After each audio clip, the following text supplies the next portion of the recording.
दोस्तों, छंद लौकिक तथा वैदिक दो प्रकार के होते हैं।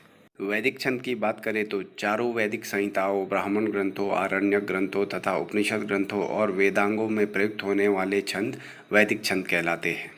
वैदिक छंद मुख्य रूप से 7 प्रकार के हैं, जिनमें गायत्री, उष्णिक, अनुष्टुप, बृहति, पंक्ति, त्रिष्टुप तथा जगति ये 7 प्रमुख छंद हैं। इनके वर्ण तथा पाद की बात करें तो गायत्री छंद में कुल 24 वर्ण तथा 3 पाद होते हैं। इसके तीनों पादों में 8-8 वर्ण होते हैं। उष्णिक छंद में 28 वर्ण तथा 3 पाद होते हैं। इसके पहले 2 पाद में 8-8 वर्ण तथा तीसरे पाद में 12 वर्ण होते हैं। गायत्री छंद तथा उष्णिक छंद ये दोनों छंद 3-3 पादों वाले छंद है। अनुष्टुप छंद की बात करें तो अनुष्टुप छंद में 32 वर्ण तथा 4 पाद होते हैं। इसके चारों पादों में 8-8 वर्ण होते हैं। बृहति छंद में 36 वर्ण तथा 4 पाद होते हैं। इसके पहले 3 पाद में 8-8 वर्ण तथा चौथे पाद में 12 वर्ण होते हैं। पंक्ति छंद में 40 वर्ण तथा 5 पाद होते हैं। यह 5 पादों वाला वैदिक छंद है। इसमें पांचों पादों में 8-8 वर्ण होते हैं। त्रिष्टुप छंद, इसमें 44 वर्ण तथा 4 पाद होते हैं। इसके प्रत्येक पाद में 11-11 वर्ण होते हैं।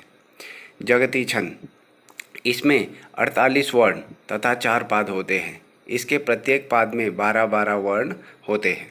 दोस्तों, वैदिक संहिताओं में त्रिष्टुप छंद का सर्वाधिक प्रयोग किया गया है और दूसरे स्थान पर गायत्री छंद का सर्वाधिक प्रयोग प्राप्त होता है। वैदिक छंद के पश्चात दूसरा प्रकार है लौकिक छंद। रामायण एवं महाभारत से लेकर वर्तमान में प्रचलित सभी ग्रंथों में प्रयुक्त होने वाले छंद लौकिक छंद कहलाते हैं। इन लौकिक छंदों को 2 भागों में विभाजित किया जाता है। पहला है वार्णिक छंद, दूसरा है मात्रिक छंद। जिस छंद की गणना वर्णों के आधार पर होती है उन्हें वार्णिक छंद कहा जाता है। इन्हें वृत्त भी कहा जाता है। इंद्र वज्रा, उपेंद्र वज्रा, मालिनी तथा अनुष्टुप आदि छंद वार्णिक छंद ही है।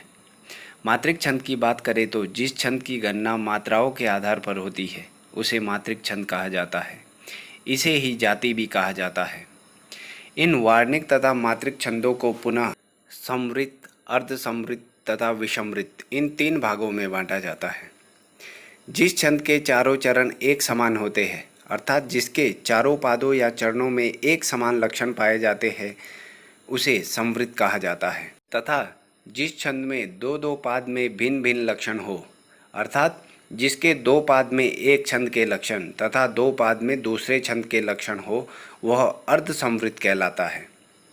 विषमृत की बात करें तो जिस छंद के सभी चरण अलग अलग हो, अर्थात एक दूसरे के साथ एक भी पाद की समानता ना हो, वह विषमृत कहलाता है।